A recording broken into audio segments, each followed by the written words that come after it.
dropping live hopefully soon. Let's go live. All right, let me... Yep, all right, audio sounds pretty good. Okay.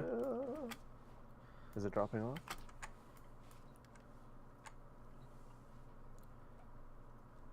There is no real game audio I'm hearing. There's like, I've got it turned down pretty low, and there's like no ambient audio on your ship. Nothing going on? Okay. Yeah, there's like, there's basically nothing.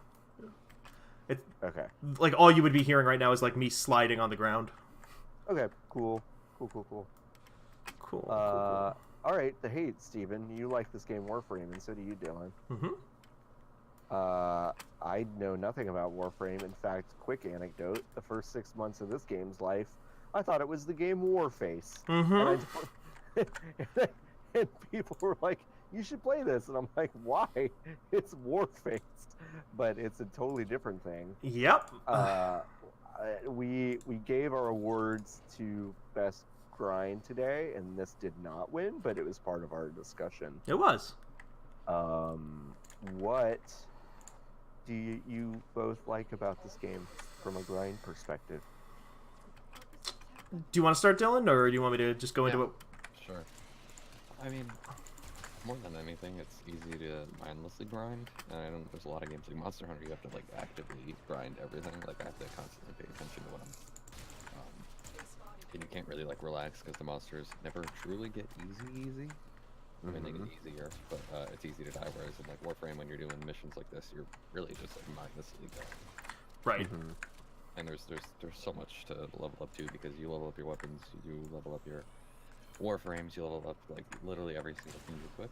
So there's just like a lot there to do. I don't even know the basic loop of this game, and it's honestly been fairly incomprehensible just watching Steven just like slide around the ship he was on before we started. Like, I don't, like, is it like Destiny where you're kind of quote in orbit waiting to just decide what to do and then you just go do it? Yeah, basically. Like, there's actually the Destiny comparison is really apt because it's extremely like, it's even down to the fact that you're like, I'm going to the moon and I'm going to Mars and Earth. It like mostly takes place in like our known solar system. But like millions and millions of years in the future. Whereas Destiny is like, the first Destiny starts with like, oh, you see some astronauts on Mars and it's like the year 2075 and it's like basically like there are like, you can recognize the guns and technology of that universe. This is like after the big galactic hegemony of like 10,000 years in the future. This is like the post-apocalypse of them. Like, they have, like, the Grand Galactic Human Empire that was already, like, humans had evolved beyond, like, anything we knew humans to look like. They have since come and gone. Okay. And so, like, everything is just very... It's not space magic the way Destiny is, but everything is, like, so sci-fi that it doesn't even make sense. If it tells you anything, John,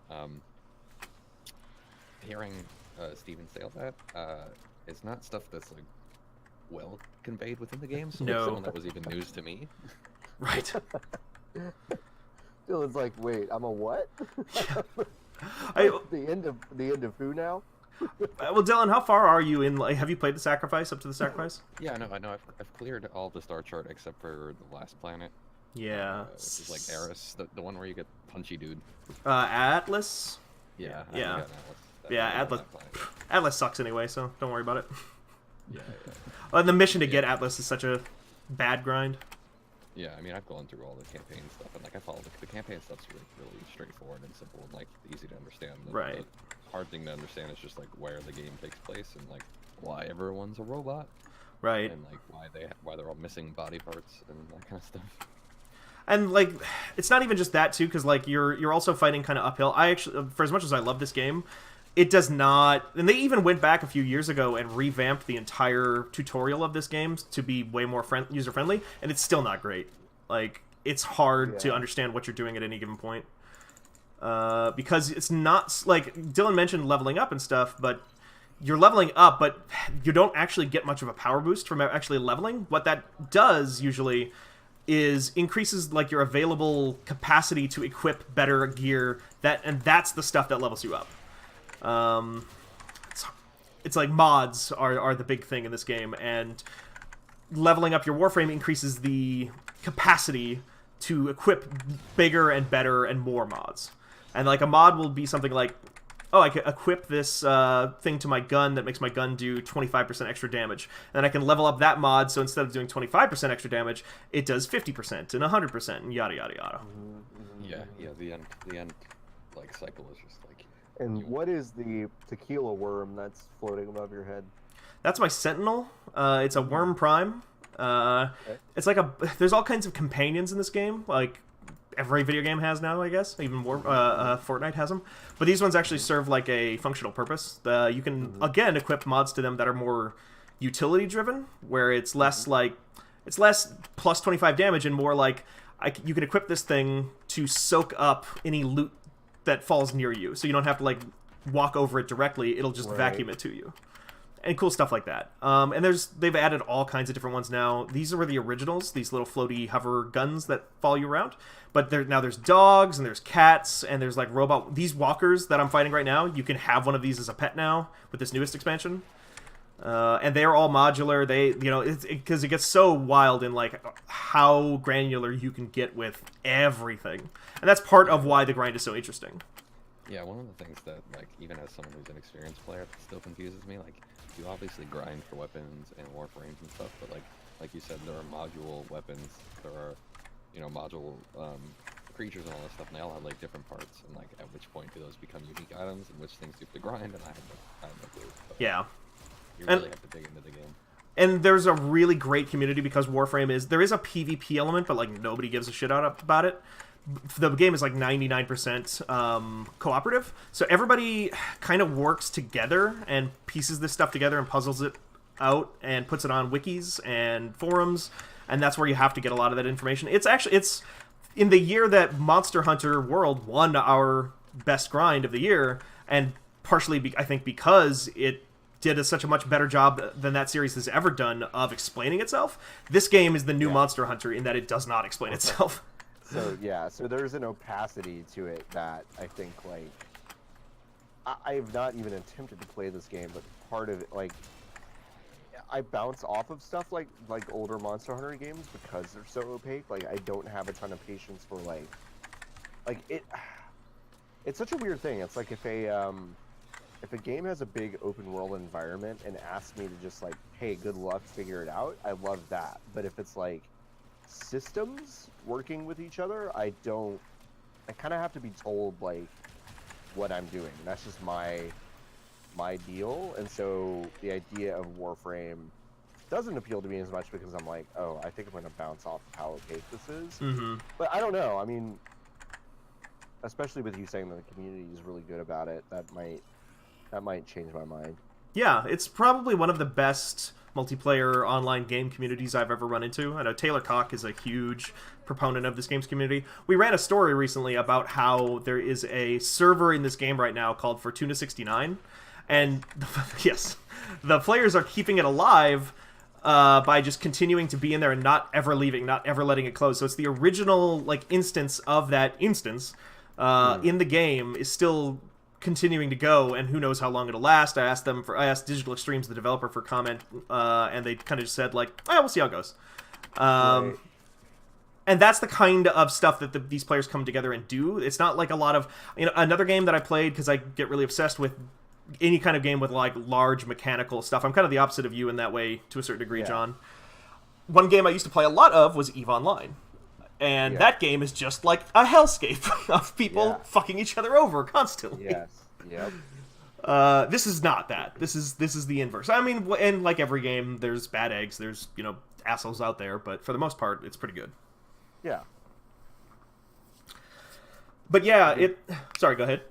No, I was just gonna ask, like, in terms of the lore that this game attempts to craft for itself, like, is that the like for Destiny? It's like that's such the draw for a certain player, I feel like, and I don't like. Does this carry the same kind of weight? Like, do people play this for story stuff, or is it just like, no, like nobody really cares? people, I can't speak to like the greater community because it's such a big game. It's like one of these quietly huge games that you always hear about. But I've talked. Yeah, I've been to TennoCon. You know, they have a convention for this game because it's, you know, that kind of community around it. And the people there lose their minds over the story stuff, over the story teaser trailers and stuff like that. So there is definitely a contingent of the hardcore who loves it. And I've asked Digital Extremes about this before, and they've said, like, yeah, people really enjoy that stuff. Like, I forget the name of the Second Dream was the first, like, major... There was a time when this game had, like, no transparent story to it almost whatsoever. And it was all just inferred things. It was basically the equivalent of, like, grimoire cards from Destiny, was the only thing in the game. And without even the like slim bit of cutscenes you got in the original Destiny. And the Second Dream was the big expansion where they finally added like real direct story, like a first single player campaign mission into the game. And that, I feel like, was for a lot of people the moment where they were like, oh shit, like this game is so much bigger and so much more interesting than I ever thought. And that was their jumping on point. Oops. Interesting. I'm just double checking some chat stuff here. So yeah, there were some people. There's definitely people who really, really, really care about this stuff. I love that stuff. I love, like, there was a lot of like ARG type stuff early on. And that was kind of how they conveyed a lot of their story. Now they have this year it was the Sacrifice. It was the third major story quest that they've added to the game, and that stuff, because it was such that first one, the Second Dream, comes with this really amazing twist that I don't think anybody saw coming. And yeah, right? Like, it's so good. It's such a, like, that was such a good jumping on point for, like, understanding what this series is. And then since then, it hasn't been quite as, I think, revelatory. It hasn't felt like super crazy the same way that did, but it's still, because the drops of story are so intermittent, it's still, the people who really care about that stuff really get riled up over it, like really get excited for it, because we want to be drip fed that information about the nature of this universe. And it's so uniquely, like, so super high fantasy sci-fi type thing where it's like 10 trillion years in the future or whatever. Like, there's a kind of there are references to the fact that this might take place in the same universe as Dark Sector, if anybody remembers that game, and all kinds of weird stuff.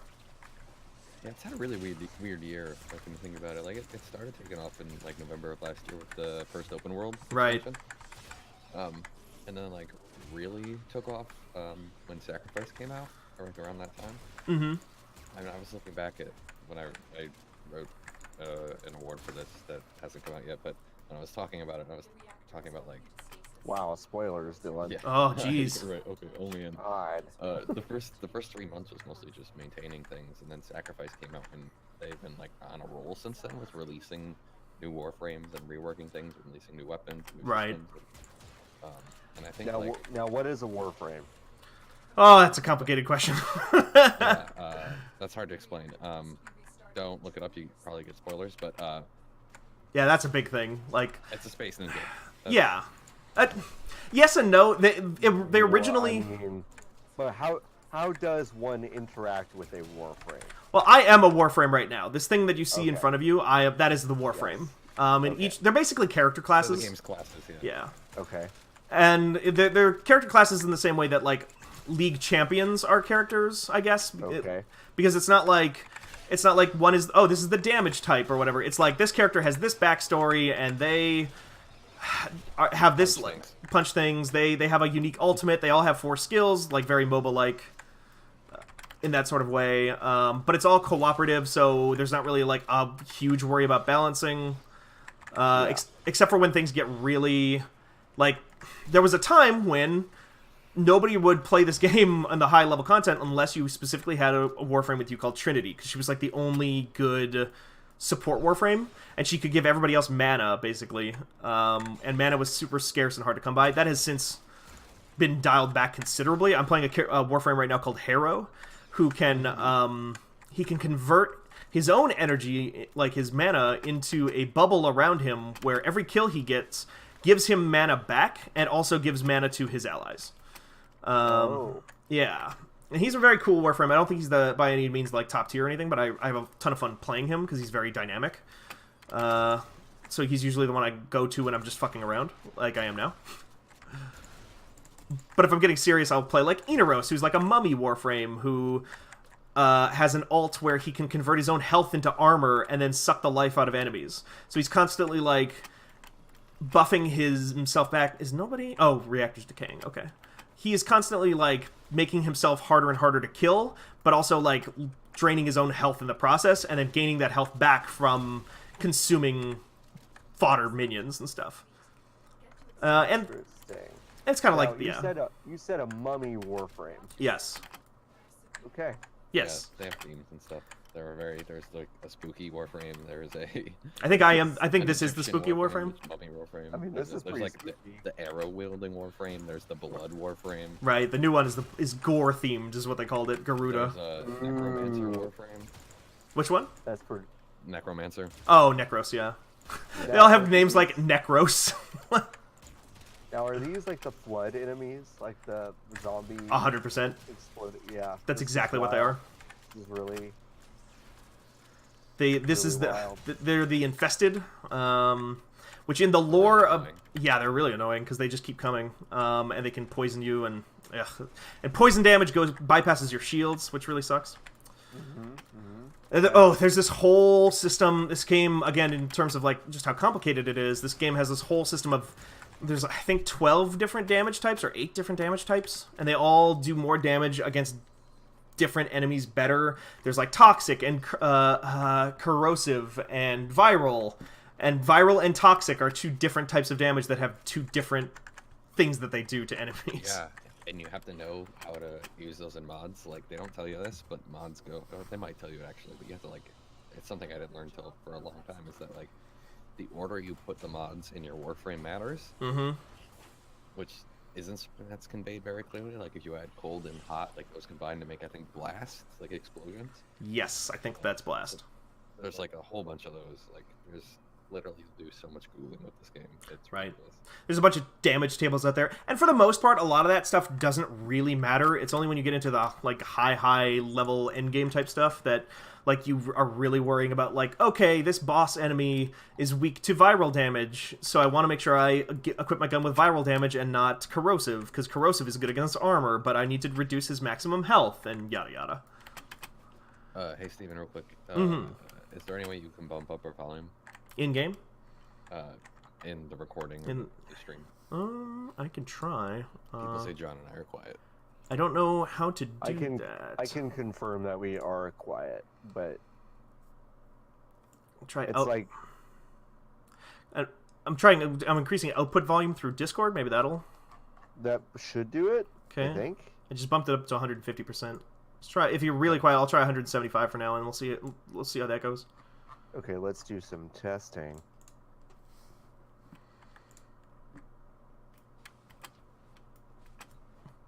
Don't worry, we'll edit this out in post.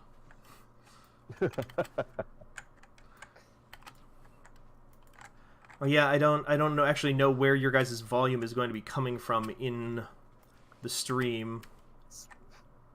Oh, you know what? I know what it probably is. Streamlabs probably. So what I'll do, I know what I need to do. I'll turn down the audio in my game a little bit more even, and then I'll turn up the audio in the stream. Okay. Yeah, there we go. I bet that's the problem here, because I've got the stream audio and the in-game audio both turned way down. Let's try that. See if that's any better.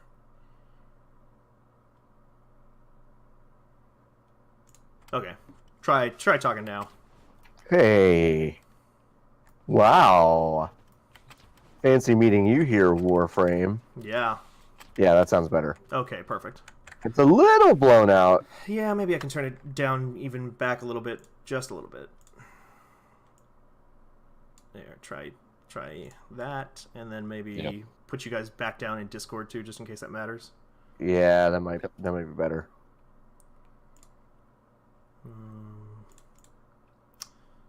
Yeah, this is fine. Okay, this is fine. All right, perfect. This is fine. Oh, who should I play? Oh, Ibarra. Yeah, Ivara's fun. She's the bow Warframe. Oh. They're all robots. Oh yeah, you got your sword frame, you got your dual pistol Warframe, you have your fire Warframe, your ice Warframe, you know. So And you have a John Woo movie Warframe. kind of. And you have a Mesa wields. Have a music Warframe. There is a music Warframe. Yeah. She's Do you have very a good. Napoleon from Bill and Ted's Excellent Adventure Warframe? No, I don't think so. What about a Goofy movie Warframe? Goofy movie? Goofy movie. Who would be a Goofy movie? Banshee Prime, because she's music. Nah. Octavia is music. And he does sing in a Goofy movie, so I'm pretty sure that counts. Unfortunately, I do not have Octavia very high level, which is a problem. I just like playing Inaros so much. Also, I love this Nidus skin. So I have a feeling that the answer to this question is veering into that spoiler territory you were saying, but like, so nothing is inside these. This definitely. Like, I mean, how much of a spoiler is it to spoil something that happened like 3 years ago? I don't care about this at all. I feel like you should. I don't really care. Was the sacrifice 3 years ago? The sacrifice wasn't 3 years ago. The second dream was a while ago though. That's where they. That long ago? Yeah, the sacrifice. Or no, the second dream where they really show that stuff, because the sacrifice is the most recent one, with like where they explain like what created the Warframes. The second dream is the one that explains like what is going on, like who you're actually playing. Right. Yeah. I mean, we can talk about that. Everyone knows that at this point. That's spoilers in the game. Yeah. Okay. Then what happened?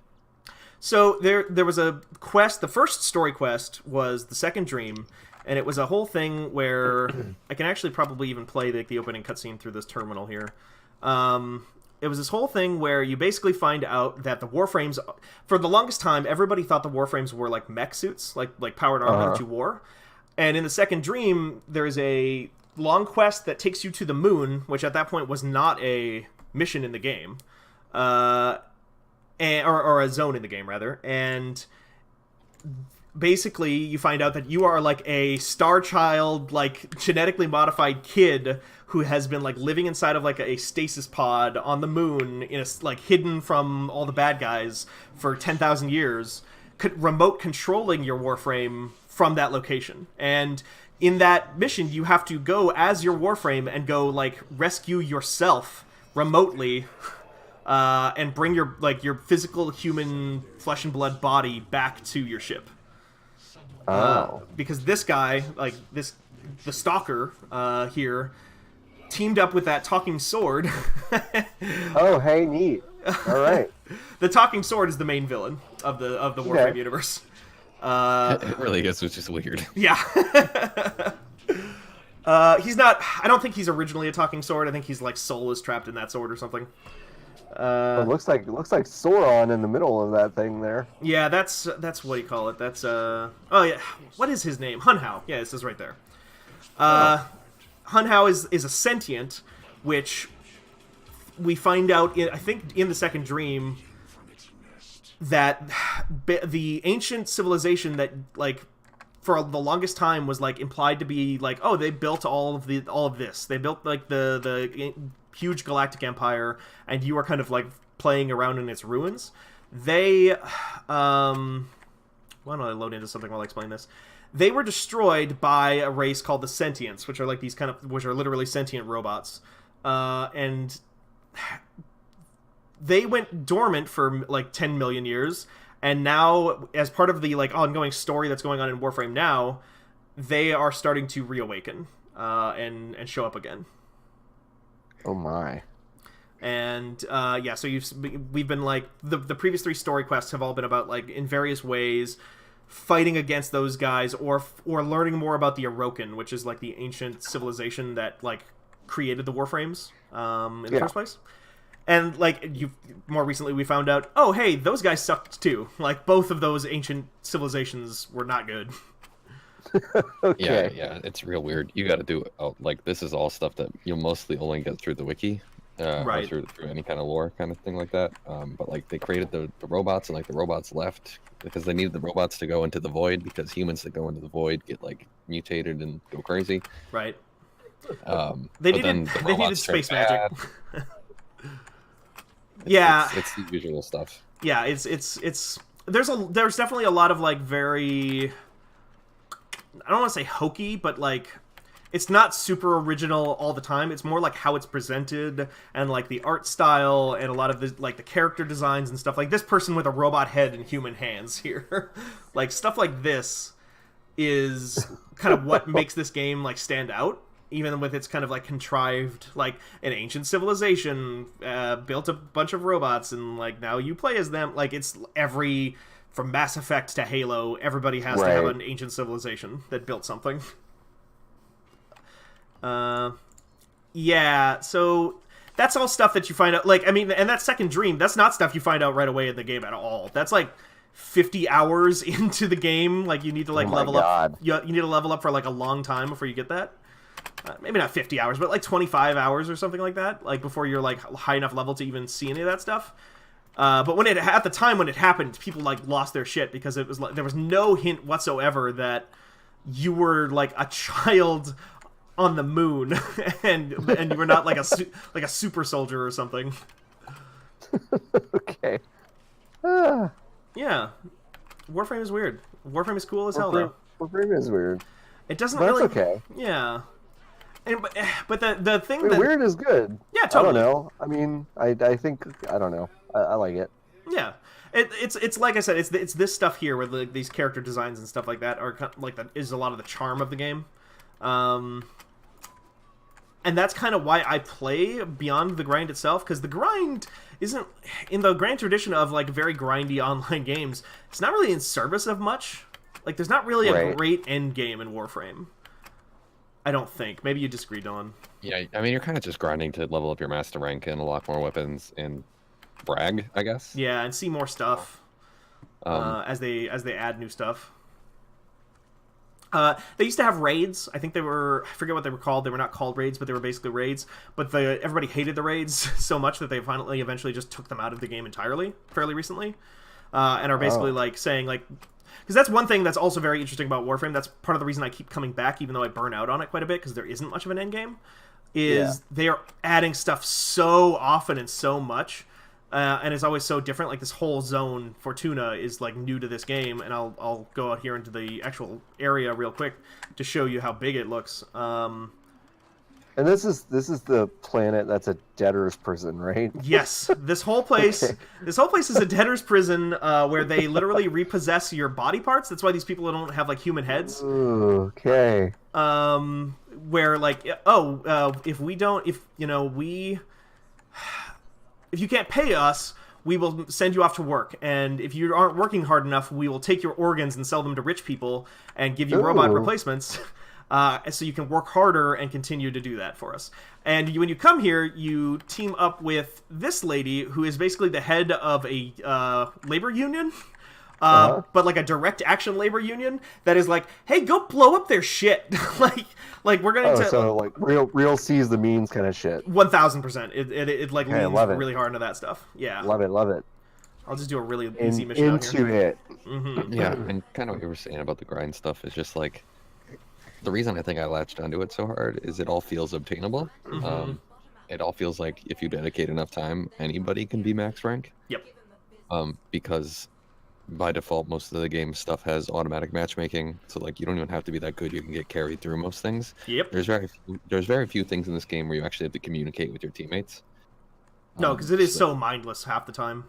Exactly, which is good and bad. Like you said, because you burn out because there's not a ton of reason to be doing what you're doing, other than the fact that you're progressing. So if you're not driven by progression and like grinding, then you won't be driven by this for the most part. Do you want the numbers to go higher? Because this game's got hella numbers to go higher. But yeah, it's something I wish that not even wish. I hope that they improve upon. Where is this? Where am I supposed to be going here? It's something I hope they improve upon in the future. Is like adding some more of an end game, like something like a raid to do in the future. Because I want that feeling of like a unique thing that we all come together and like focus on as a group, on top of the grind. Like I think that's a large reason why Destiny works so well a lot of the time, is because you're building to that raid. and the raid is so unique from the rest of the game that like it's a nice breath of fresh air when you do get to it.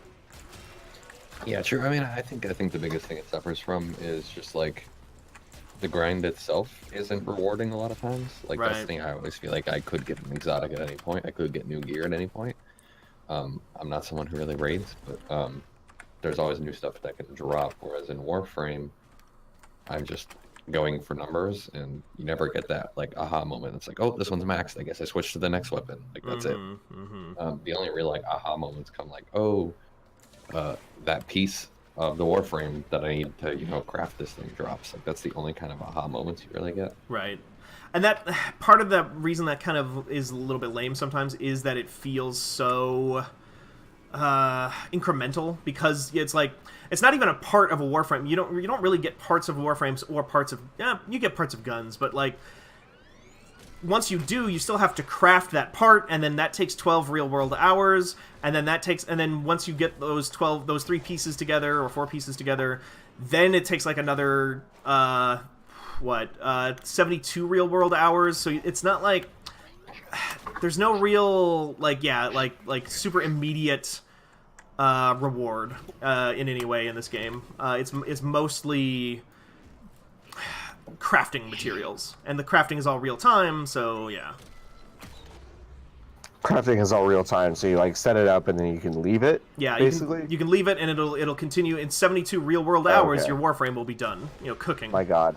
And you can and the Warframe oven. Yep, basically the foundry, I think is what it's called. Yeah, I mean the biggest thing that they have right now is just like fashion frame and customizing yourself and looking cool. Although a lot of that is not free, a lot of it costs platinum, so either you have to grind in-game items and sell those for premium currency, or you just have to buy the premium currency outright. Also very EVE Online-like. Yes, yeah, I'm definitely the person. Normally I'd be someone who grinds it, but it's actually very, very hard to earn enough platinum just through grinding stuff and selling ribbons and that kind of crap. And definitely one thing that caught me is like Warframe's platinum purchase page isn't the most friendly. Like it goes anywhere from $5 where you feel like you're getting nothing to like $200. Where you're getting like I don't remember how it's 20,000 platinum, something like that. I don't know. And you're basically just like waiting for the gods to smile upon you and give you 75% off coupons. Right. In their daily reward system, because that's like the only time it makes sense to buy platinum. So. Right, or if you like, they have this thing called the Prime Access that you can get, where it's like a bundle that comes with a ton of platinum and one of the really powerful rare Warframes and a really powerful rare gun, and that's like $80 for the highest level bundle of that. But you get a bunch of, it feels like you're actually buying something meaningful right away and getting like platinum for down the line. So that is usually a good way to do that. At least I feel like it is. I feel like it's a better deal. And also, important to note, this game is entirely free otherwise. Like, you can just, like, the only stuff in it that other than that Prime Access, the only stuff that you can buy for real money in the game is cosmetic. Okay. Well, so it's not pay to win at all then. I mean, like I said, you can buy those Warframe, those like Prime Warframes. You can buy one, and they rotate out. To go faster. Yeah. Yeah, I mean, yeah. That's not really the same thing. No. So yeah. And also, those things, when you get them, I believe they start at like level 0. You still have to grind like their experience up and whatever. And the actual grinding experience doesn't take very long. But there's a whole system of almost like prestiging your Warframes too, where you get to max level 30. And then you can like forma them, which is like a whole thing where where you can change the mod slots all have like a symbol that goes with them. A polarity is what they're called. And if you match the polarity of the mod with the slot that you slotted into, that mod takes half as much space on your Warframe. So the more polarities that you have that match the build you want to make for your Warframe, the more powerful mods you can fit onto yourself. But in order to do that, you need to spend a very not super rare, but like kind of a pain in the ass item to acquire called Forma, and you can do that up to 8 times per gun. You can per prestige Warframe. each of your Warframes. Right, and you can prestige them up to 8 times, basically. Oh my god. And not just your Warframes, but also your guns and swords and bows and drones and prestige dogs. Everything. Yes. Okay. Yeah, so I think if you did like the math, it'd be like a couple thousand times leveling everything up max. Yeah. Jesus. That's a lot. Because there's also, this game is just like, they add new guns and weapons and stuff every 5 minutes. You also have your space guns and your space weapons and Right. your space boosters and your space sword. Like, I'm in the, right now, what's called an arc wing, and it's basically a jetpack that previously was only a thing you could do in these special space missions, kind of like Star Fox-like, but now you can use them in these open world zones as well. To get around really fast, which is super useful because these zones are big and fairly empty, other than the bounties that you complete in them, so you really want to be able to get around quickly. Now, question about all the weapons and items in this game. Do they have fun names like Aristotle's pole vault or anything like that, you know, from Destiny? I actually really, I think I prefer the naming conventions in Destiny to this one, because this one is just a bunch of made-up space words. They have like Yeah, Grokata and no, then I dual mean- Grokata and then Grokata. As easy as it is to poke fun at Destiny, I do always love seeing, you know, like Whisper of the Worm is like such a good name for a weapon. So yeah, it's a nice detail, and yeah, everything I've seen here is like Arco Plasmoid or something. Yeah, It's like, oh boy. I mean, all right now the big energy shotgun, which is like, what if the force shotgun from Minority Report just ripped people to shreds?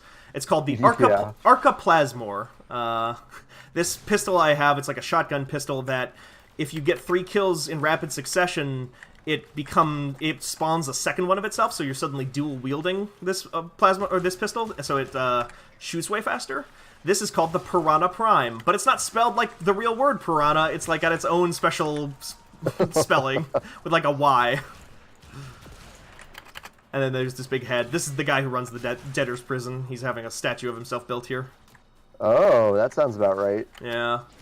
What is Nef Anyo is his name. He's like a televangelist. He was originally like a televangelist character, and now he's like a scam televangelist. Like, he is in the original lore. He's basically turned all the money he scammed out of people through his like televangelism. He turned it into like a big investment empire, and has used that investment empire to fund this debtor's prison. I mean, that sounds like where we're headed with Joel Osteen. Yeah, so you know. Also, the sword I'm carrying right now, by the way, is that, like, because this is more like, you know, it's a video game, I'm using the evil sword that is supposed to be the main villain of the game. I can just carry it around now. What? War is the name of the sword. It's a real pain in the ass to grind, so of course I spent real money on it. I bought a bundle years ago. Draw at the target before the timer expires. How do I do that again? Oh, I gotta steal money. Okay. Yeah, so right now there's 2 of these open world zones, but most of the game is like still what it used to be, which is like a bunch of like hallways and valleys. It is a lot of hallways. I can tell you. A lot of randomly that. generated hallways. Right. So is that the deal, that it's procedural? It's procedural. Yep. I did not know that. I did not know that at all. Interesting. Every planet Well, thank has. God. I mean, honestly, thank God, because it's like I every time I've seen this game, I've just been like, wow, dope. It looks like Final Fantasy 13. That's great. No, yeah. Well, and the other thing, yeah, if it's procedural, that at least like adds variety, Totally. which I think is, I mean, obviously vital for this. and the other thing too is every planet has its own tile set. So it's like, if you go to Uranus right now, it's it's like this big. It looks like Camino from Star Wars Episode 2. Like, it's like this big ocean planet. Yeah. And, you know, there are hallways, but there are also hallways that are flooded, so you have to, like, hop into your jetpack, and your jetpack turns into a submarine, and you're, like, going around, like, these underwater tunnels and stuff like that. Or if you're on Earth, it's all overgrown and overrun by plants and stuff like that. So and there's, like, wild dogs running around that attack you, that spawn out of these, like, hives, because they're, like, weird space dogs that grow in hives.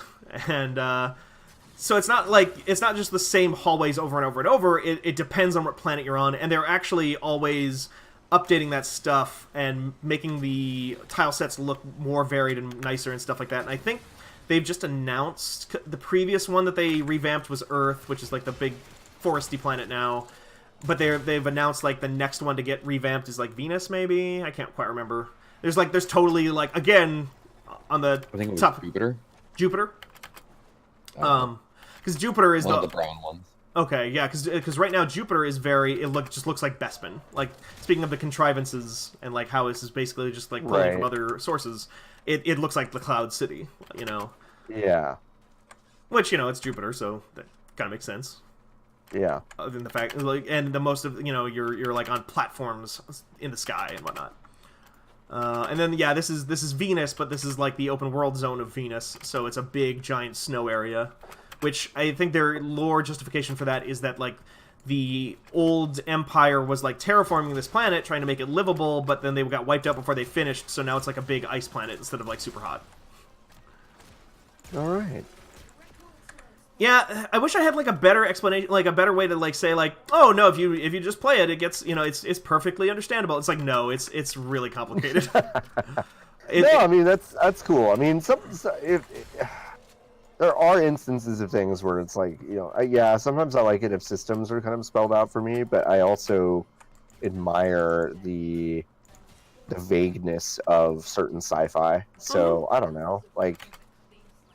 And they do get way more explicit. Like, they get way more explicit with stuff in the in those story missions, in the Sacrifice, the Second Dream, and the War Within are the three big ones.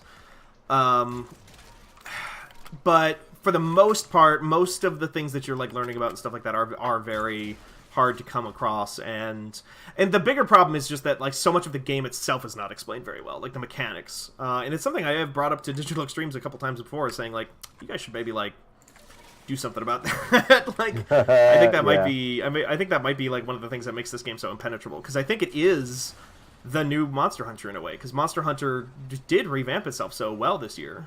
And actually, I wouldn't mind streaming some of that later too this week, because that was our winner. I think there's ample opportunity to stream Monster Hunter later this week. I like this map overlay. Yeah, it's cool. It's big. It's kind of a... Oh, wow, this is big. This is bigger than I think I knew it was. Oh yeah, this is... the open world stuff. The previous open world was like a quarter of this size, or like a fifth of this size, I think, and this one's just enormous. And right now there's not a lot to do in it. In the previous open world, they added these kind of like big, weird, wiggly kaiju monsters that were kind of the new endgame of Warframe, which the player base immediately figured out how to cheese and like kill in 2 shots. But it was supposed to be their kind of raid equivalent. And they haven't, to the best of my knowledge, they haven't really fixed that exploit that allows you to just basically kill those things in 2 hits. Amazing. And this one, now their big thing that they're adding are these big giant spider robots that I don't know if they have names. I know, they're coming soon. Yeah, they are supposedly coming soon, and they're supposed to be the new endgamey content. And they've described them as like they're going to be like a heist, like kind of thing, I think is what they've said. Where you and your team are basically like planning a heist to get inside these robots and blow them up or something. That's fun. Yeah. And they are in the game right now, you just can't kill them. They're just invincible and destroy you if you get near them. Womp womp. Yeah. But, yeah, I don't have a lot of, you can replay the story missions, so I could show you some of that stuff, but I think that would really lean into spoiler territory. Yeah. And then, yeah, back speaking about the mod stuff we were talking about earlier, I can show that a little bit here too, which is like, so these 8 things here are the different mods I have equipped to my Archiplasmor. So, and this one's like plus 90% electricity damage, but because I have that and Scattering Inferno, heat and electricity together produces radiation damage. So I'm doing 3,894 radiation damage per hit. And also 4,000 heat damage and 5,000 corrosive damage. Corrosive. And they all do different things. And how many mods do you have right now? Just in general? Yeah. Like hundreds, I'm sure, like hundreds upon hundreds. And certainly you get like multiple copies of the same mod that you can like put together. Infuse. He has 8,000. 8,000, yeah, hundreds, you know. It was pretty close. And they, you know, different mods work for different things, like Warframes, and there's aura mods that give you passive abilities. And the big thing they added pretty recently is Rivens, which I never really truck with very much because it's just not the part of Warframe that I love. But these are the ones that are randomized. These are the ones that are basically like the loot in Diablo that you have to identify. You get them and they don't have any stats on them, but you can complete like a achievement, and getting that achievement will give them stats that do different things. And I'm hearing a lot of background noise from you guys. There's some people talking. Yeah, because we have some people that are not respecting the stream. This disrespect will not stand.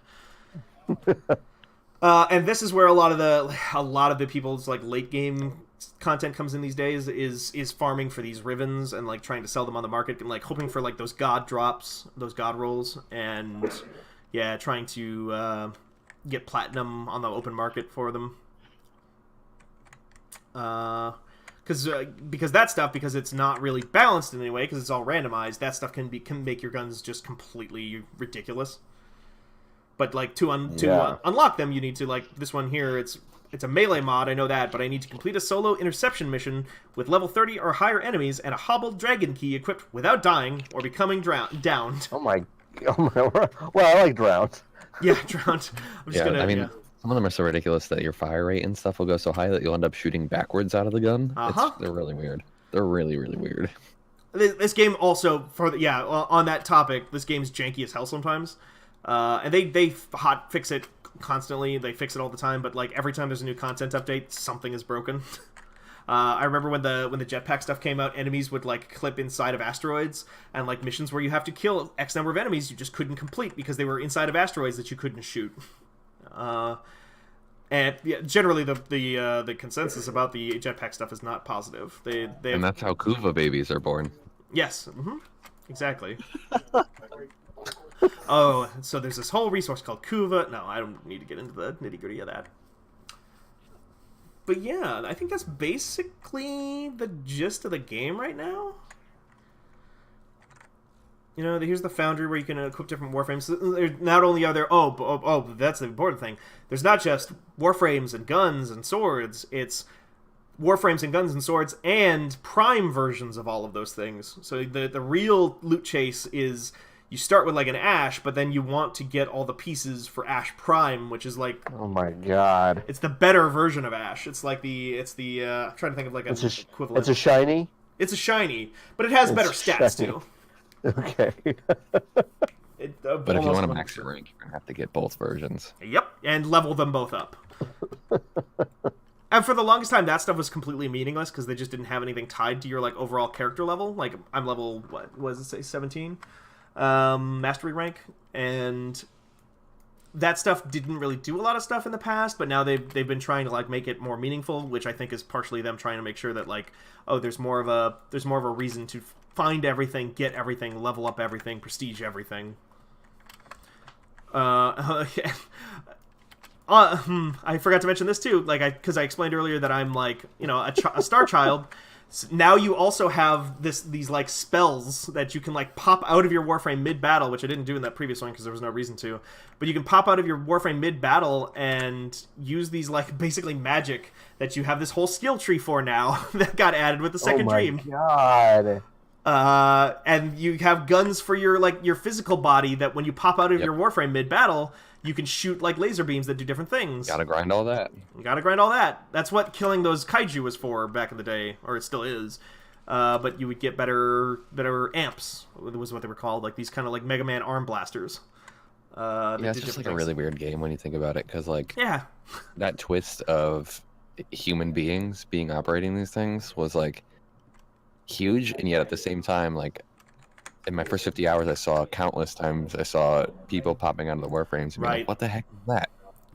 Right, because if you had never played the game before that point, like suddenly a bunch of people were like way ahead of you in the content, and they don't really do anything to hide that stuff. But that kind of adds to the fun of it, I think, to a certain degree, because it's like when you don't know that thing, and assuming the community that you run into and stuff isn't like spoiling it for you. I definitely had that same thing happen. You know, I had been playing this game long before the second dream came out, but I hadn't beaten the quest yet, so I saw some of that stuff going on.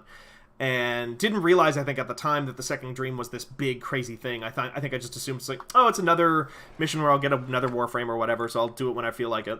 And then I started seeing people pop out of their things, and people were being like, and I was like, what the hell was that? And they were like, just play the quest. Like, they wouldn't tell me what was happening. I was like, what are you talking about? I just saw a ghost pop out of your robot. Like, they shot like a laser beam out of their chest.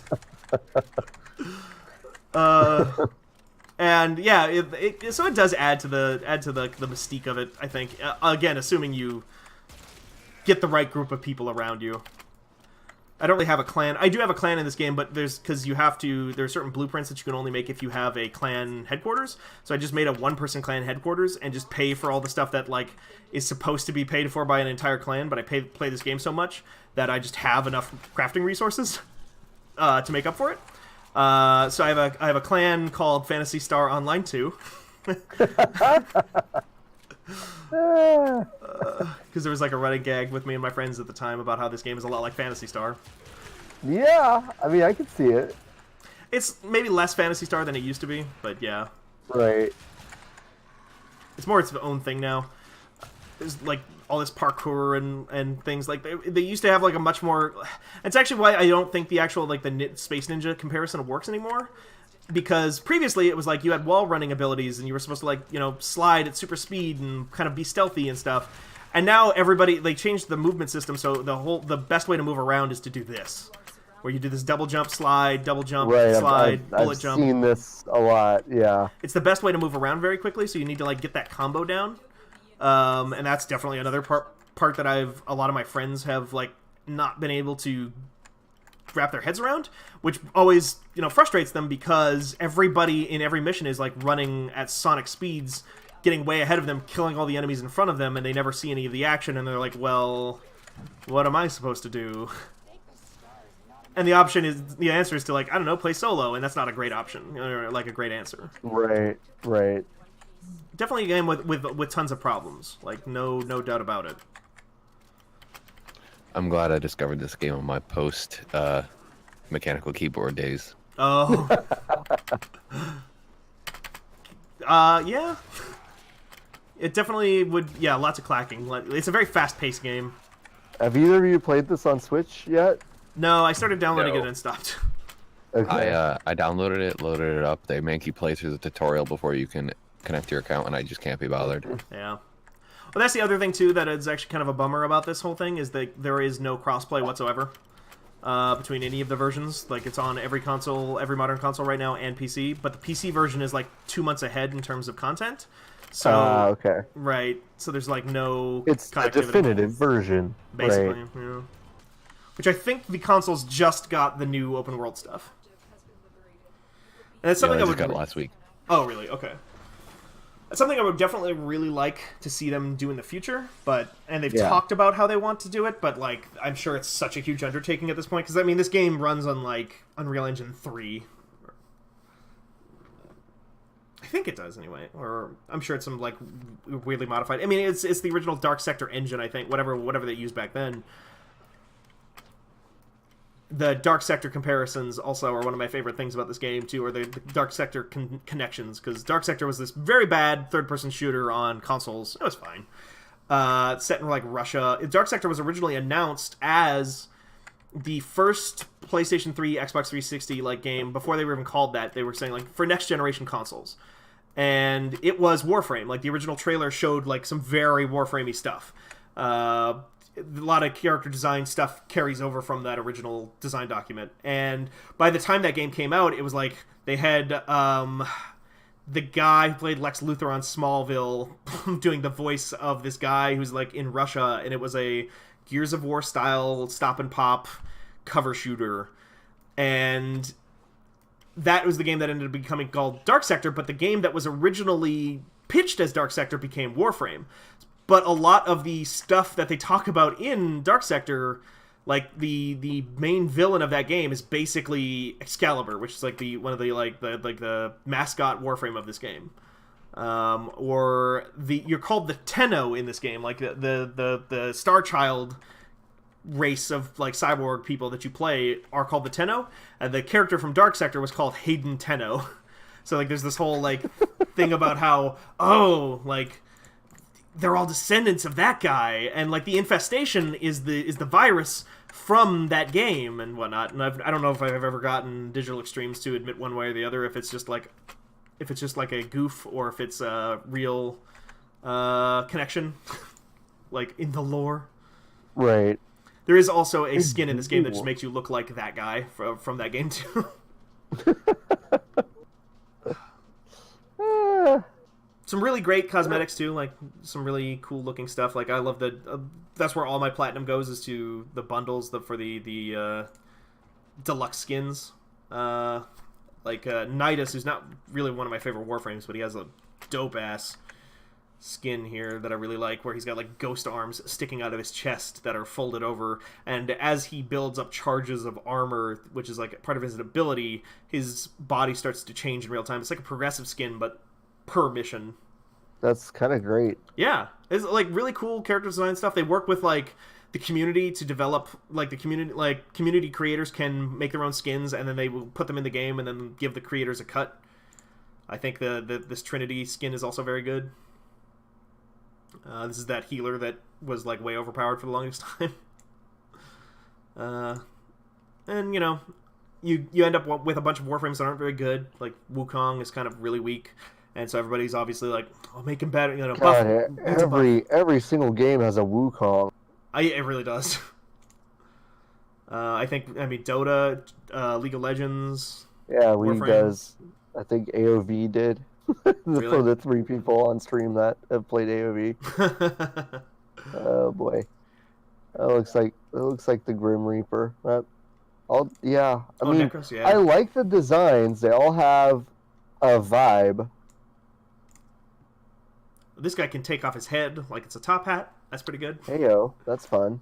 This is the Mummy Warframe that I like. He's one of my favorites. Oh yeah, so he's got a little bit of an Anubis thing going. Right, and I actually have a different head for him. There's like, I think it's literally called the Anubis head or something. So there's all kinds of like, there are actually even a cosmetics you can grind for in game that like a bunch of the helmets. The Ramses helmet. This is the Anubis head. Rams. Oh yeah. Some of them are not great. I don't love the Canopic helmet. Nope. The Horus skin is alright. Yeah, that's fun. Yeah. This is original head. Oh yeah, that's not as good. No. But I like his Ramses head. Yeah. He literally, when his passive ability is like when he dies, he literally turns into a sarcophagus and can suck the life out of nearby enemies. And if he sucks enough life out of them before he goes down, he can revive. Yeah. Oh, that's kind of fun. Yeah, a lot of cool abilities. Like there's one mag, I think it is, Nova, maybe, who can create like Looney Tunes style like holes in the universe, I guess, like where you can just like if you step into it, you will just like teleport forward like 100 yards or something like that by stepping into like her doorways. Yeah, this is Nidus. This is his cool ass skin that I love. Even though I don't love the Warframe itself very much. Yeah. Oh, that's nice. Oh, there's capes for days, scarves. I find myself wanting to play just to do fashion again. Mm-hmm. Fashion frame. Mm. Just to do fashion. Make Warframe, but make it fashion. You know what they say. I have a Dylan, are you as good at this game as Steven is? Well, he's about 7 mastery ranks higher than me, so I'll say no. I'm only 150 hours in. Jesus, I mean that's still crazy. So I am 950-ish hours in right now. Oh, Steven. In the PC version, I also have several dozen hours on PS4 because I started on PS4. No, I started on PC. Then when it came to PS4, I was looking for PS4 launch games to play. Then got back into it, but I was like, boy, I really want the version that has all the better like cosmetics and stuff, or the not the cosmetics, the better content, more stuff. So I better switch to PC again and restart there. Yeah, for context, I haven't even beat every mission in the game yet at 150 hours in. Yeah, it's a lot. How do I switch to? I'm trying to remember how you switch to from, because I want the dog. I want Bayonetta to follow me. This is what I named my dog. I was about to say this seems like an issue, but that's just your custom name. Yes, yeah, no, all of them. Like, I have one in there. I think my cat is named Char, as in Char Aznable from Mobile Suit Gundam. Heyo. I just name all my pets whatever I'm watching or playing at the time. Otherwise, I mean, fair. And I'm there's so just- bad at naming There you go. things. I What's get that? such stage fright when I Cure your name cyst. stuff. Oh yeah, I don't want to cure my cyst. So I have a cyst on this Warframe right now. If you can see that little purple ball, that's a whole mechanic in this game. Like, there's this whole thing about you. Oh my god. Remember those old achievements? Like, I think the original Red Dead Redemption had it, where it was like kill a Rockstar employee or someone else who has killed a Rockstar employee. So it was like a infectious achievement. Yeah. This is that in the game, but it's like it unlocks the ability to get that Warframe, that Nidus Warframe with the ghost arms that I was talking about. Because you needed to get assist on your character, and then to get assist, you could play with somebody else who had assist, and then. But prior to that moment, this door on this ship wouldn't open. You can only open this door if you have that cyst growing out of your neck. Oh my god. And for cosmetic purposes, you can get it removed once you unlock Nidus. But then you need another cyst to open this door and talk to whatever this guy is called. Like this room is alive and has a name. I forget what it's called. This room is alive and it has a name, but Well, your ship is also alive, Ordis, which I'm surprised he's not talking. Usually he's way more talkative. so your ship talks to you too. Yep, it's there's lore for the ship that talks to you. Okay. There's And for the room that's alive. yeah, and for the room that's alive, and this in here I've got this helmet of basically my space mom, who has abandoned me and become the new main villain of the game. I don't know if that's actually true. I'm just guessing. Oh no, Space Mom. Yeah, the Lotus is the name of the character. Don't leave me, Space Mom. But I've got her helmet. Like, her old boyfriend from a million years ago showed up. There's a man behind a wall. Oh, so we started this by talking about the man behind the wall, which is this whole thing, like this whole kind of like ARG-esque thing that's going on in the background of Warframe. There's like a doppelganger of yourself appears on your ship and starts talking to you, and they have not explained that yet. There was a great thing, like, prior to the Stalker becoming like a story character. The Stalker is a character that would just show up, and it still does, but is a character that will just show up periodically in your game. Like, it's like a Dark Souls invader, where they will just invade your game, whatever you're doing, and like start attacking you and try to kill you. And if you kill it, he'll drop exclusive loot, but if he knocks you down, he'll just like, my work here is done, and he'll disappear.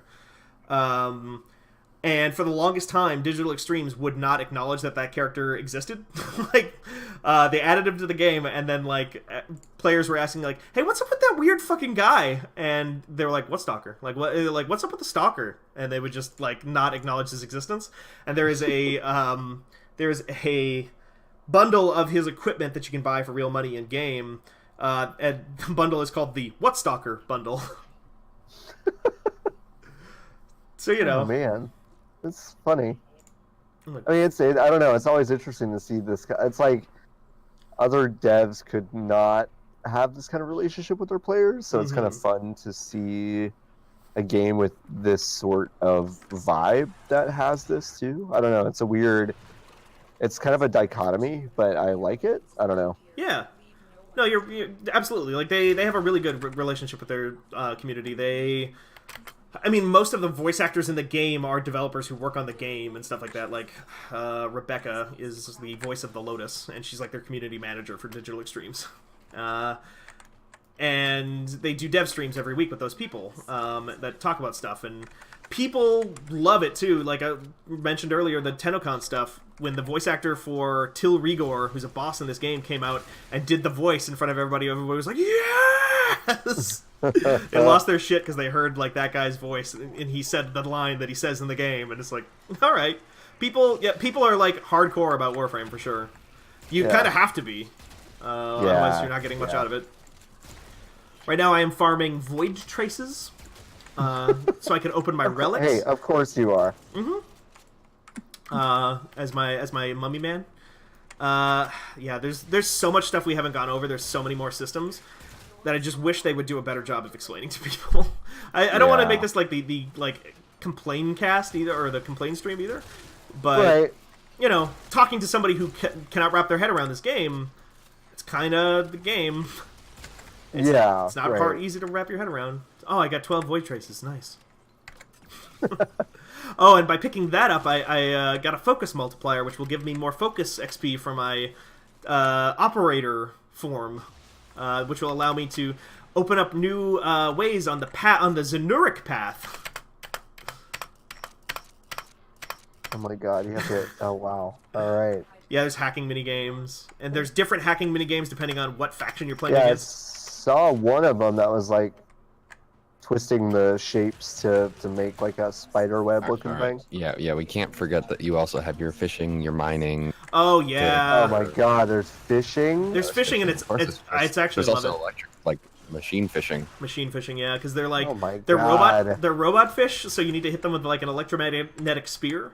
And when you hit them, you have to, like, hit a quick time event to hit them with the electromagnetic pulse so that they, like, stop. And then all the fish have different weights, so you're, like, trying to get, like, oh, I want the biggest of this breed, and there's different baits that you need, and there's different mining minigames depending on what planet you're on, and the mining is all used for different things, like the gems all go into different... It's crazy.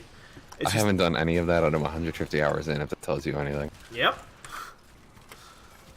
I believe it. Yeah, it's... Because a lot of that stuff doesn't matter unless you're at that level where you, like, actually need to worry about amps and stuff, you know? I can eat these people, and if I eat them as Enos, they turn into sand golems that fight for me. Wow. I can also throw sand in their eyes, and it blinds them, and heals me over time. I love Enos. He's a good one. I mean, you had me at Mummy Space Ninja, so... It is funny, like, I kind of mentioned it earlier, too. It's like they kind of definitely ran out of, like, the super obvious stuff to talk about or to make Warframes of early on. So it's like the Fire Warframe, the Ice Warframe, and now it's like the Glass Warframe, and the Dual-Wielding Pistols Warframe, and the Ghost Warframe. That's all. Representing every Pokemon element type on the spectrum.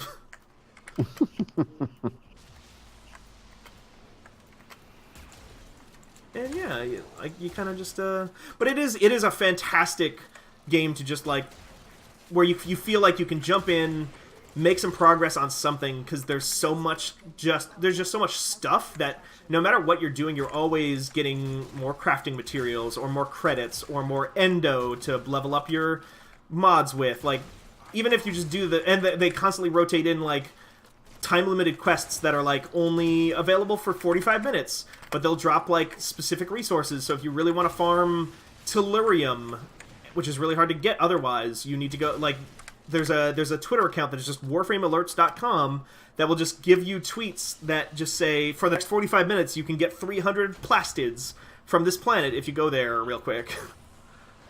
And you can just like go in, knock those out, leave, put on a podcast, leave again. And it's not necessarily, I don't think, always as satisfying as something like Destiny, like in terms of like just raw gameplay. Yeah, the comparison I'll make is like Destiny is, and it's like whenever I'm just grinding, that is my main attention. When I was playing Warframe, it was best experience when I was watching a stream on the side and splitting attention equally. Right. Because like the grind itself isn't satisfying enough, so like I can also progress some time watching and all that. So it's actually like way more satisfying. Yeah, these are the alerts for the record. Like it's just like this one's available for the next 35 minutes. Yeah. And there's like weeklies. There's like weeklies and dailies. Like that's how you. Don't forget ribbons. Your daily. Yeah. Yeah. This guy here. It's like daily quest chains, and those are where you mostly get the ribbons. I don't think there's any place else really that you get them. Maybe who is that? I'm so glad it was Vahek. Yeah, Vahek. Like, just get this weird fucking fat robot zombie guy on screen. I mean, it looks like a pizza they glued onto a robot. Like, what is? Who is Vahek? He is a counselor in the faction called the Grineer. Okay. Different planets are ruled by different factions. Very Destiny-like in that way, actually. Like, where you go to Mars and it's all full of hive. In this, it's like, you go to Mars and it's all run by the Grineer. Or you go to Uranus and it's also the Grineer. Or you go to Eris and it's the Infested. Right. Vehek is one of the early game bosses in the Grineer faction. And the Grineer is like a race of people. I don't know if there are any Doctor Who fans in here, but they're basically Santarans. They're like people that they're like 6 of them originally, and they just kept cloning themselves and cloning themselves and cloning themselves until they made an army of clones of just like the same 6 people. So like it's a clone race basically. And their problem is that because of like they're making copies of copies of copies of copies of copies, their species is dying out. Because of course. Yeah, because their clones are getting like dumber and dumber over time too. So like all the high-ranking members are the ones who have been alive for the longest, so they still have like very high-functioning brains and stuff. And then there's the Corpus, which is the faction that runs Venus. That's the debtor's prison place, because they're a cult that worships money. Okay. And the Infested are basically sounds familiar. Yeah. The Infested are the Flood. In the lore of the game, the Infested are basically like the ancient empire, the human empire basically created like a biological weapon to try and fight the evil robots, but it backfired and created its own species called the Infested. And then there's the Sentients, and the Sentients are they're like terraforming robots that like discovered like autonomy and have and turned against their masters. I can kick your shit in. Yes, they fucking suck, because their whole thing is that whatever damage type you're doing to them at a given point, they adjust to it. They're like the Borg. Okay. They adapt, and so you need to beat them. You have to like do as much damage as you can, then pop out of your Warframe, shoot your magic space laser at them to reset their shields, and then you can do whatever damage type you want to them again. I'm gonna admit I might not have known that. Oh, really? Yeah. Dylan getting some pro strats. Yeah. I always just kept shooting at them, and then when I was out of damage types, I just kept shooting at them for like 5 minutes. Yeah. Dylan, you never thought that there was a strategy that you needed to be employing. They don't explain these things to you. Just like, I think I'm just gonna keep doing it. They don't explain it. Like I did the same thing when I first played the Second Dream. I did the same thing.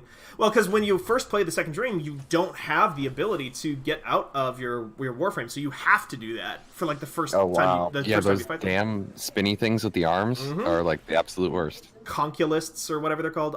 They're all lists. It's conculists, battleists, oculists.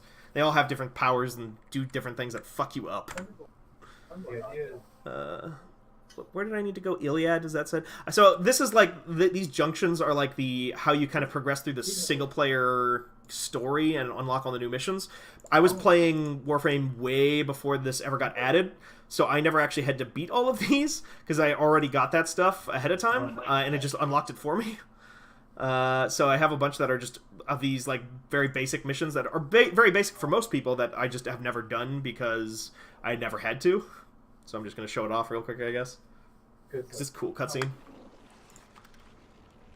Where you have to fight specters, is what they're called. Specters are like, in this game, you can kind of summon copies of enemies. They're like ads that you can summon. These are like ads of Warframes. I'm so overleveled for this, though, that they're just doing nothing to me. One-shot them. That's pretty fun. Yeah. And then you get a little cool cutscene where you like connect the solar With rail. lots of drums. Oh yeah. Ooh. Oh, Warframe loves drums. There's actually some really good music in Warframe too. Like the story music stuff is really really cool. Oh, I mean whatever that Fortuna song. I don't know if you've heard the song, the Debtor's Prison like work song. It's really Chain catchy. Gang song. Yeah. I may have or may not have listened to like 10-hour loops of that stuff while working sometimes. Yeah. And then that opens up. So normally that would open up the next planet in the chain, but I already had it unlocked, so it didn't actually do dick for me. Man, oh man. Well, this game is a lot. It is. It's a lot. It's a lot of fun. It's a good grind. It's a good mindless grind. It's not our finest grind, but maybe we'll see that later. Monster Hunter World is a hell of a game. You know? Yeah. Because that's a grind It that, is. like, yeah, that's a grind that we're like, yeah, similar to what Dylan was saying. I think that's very much the same thing. Where it's just like, I just enjoy the process of grinding in that game. Whereas I like to watch the numbers go higher, and I like playing Warframe enough. Whereas, Right. like Monster Hunter, Destiny, that's games where like I love playing the game, and the grind is a good excuse to continue doing what I already love. Mm-hmm. And this is like, I'll throw on like, you know, citations needed or something like that on this while I'm listening to or while I'm playing this. Right. Well, that's awesome. No, I mean it looks like kind of brainless fun that I could probably get into. So I don't know. Maybe I will It's brainless in the actually moment. download it. Yeah, Yeah. A lot of brainless in the moment, a lot of theory crafting though. So if you're like somebody who Yeah. loves to like, okay, how can I get the most damage out of this build that I'm creating for my Right. character before battle? So it's a lot of like delayed gratification. Yeah, I mean, even if you don't know if you like it, I would definitely recommend watching someone play through it. See that story stuff. I happened to be watching a streamer who was playing, and I was just like, these Warframes all look really cool, and it looks like I could stand to play this. Like, I want to experience that, so I just started doing it, and then kept watching him while I was playing it, and like it'll basically get through your interest will get you through to the point where then the story will hook you in. Right. Totally. Like the story I think has been, I think they really hit gold with that thing. Like in terms of just like being able to finding something that in place of an end game, in place of like a really satisfying, complicated end game, is something to continue to look forward to and continue to keep yourself like at a high level of play, so that you can just jump right into that stuff without having to grind a bunch ahead of time. But yeah. And yeah, the super like fleshy robot design and stuff like that, it's kind of doesn't look like anything else on the market that I can think of. Yeah. I'm playing a character. Yeah. here. No, it's definitely unique. I just left my friends behind. I'm sorry. Yeah, I'm playing a character here. Sorry, I just wanted to say I'm playing a character called Korra, who has an ability called Strangle Dome that creates a big chain whip, like Thunderdome that hurts anybody who tries to enter it. The Strangle Dome. You know? Oh, and here's me jumping out of my mech. Oh, weird. I don't like it. And if I do like a dodge move, I create like an energy bubble around me that lets me recharge my mana faster, because I have spec'd that way. And this is Jupiter, I want to say. This is that Cloud City looking area. It's Jupiter. Oh yeah. And I have a pet. This class, it comes with its own pet built in. Yeah, so like a lot of variation in the Warframes themselves. That also means there's like a lot of clunkers, and some that aren't necessarily top tier because it's so much to keep track of that I'm sure that they just can't keep everybody buffed super quickly. Mm-hmm. But yeah. Well, Dylan, thank you so much. I mean, goddamn, Steven. No, thank Dylan. I mean, you're welcome. No, I don't thank Dylan for anything Oh, okay. right now. You hear me, Dylan? No, thank you for being a friend, Dylan. And thank you for playing this game, Steven. You bet. I'll whip people. Yeah, no, I'm always happy to play some Warframe for work. Well, you're welcome to jump on anytime. Yeah, this is good. We'll be back every day this week streaming something from our discussions of VoD 2018. So this was a good start. We should get that team. We should get a team together and go hunt some monsters. I think. We Put my foot down about can it. definitely do that. I think we'll do that. I think we'll do that on Friday. That seems like a good day to do that. Yeah, weird. Yeah, I wonder why. Like, No, I mean there's nothing. No particular reason. happening that day. no. But yeah, no, that's a good idea. We'll figure out those logistics. But we'll be back tomorrow. I think we're doing a Red Dead online stream. I won't tell you what we're doing specifically, but it's a fun idea. But yeah, thanks so much. Yeah, thank you. Yeah. Should turn off the stream, huh? Yeah.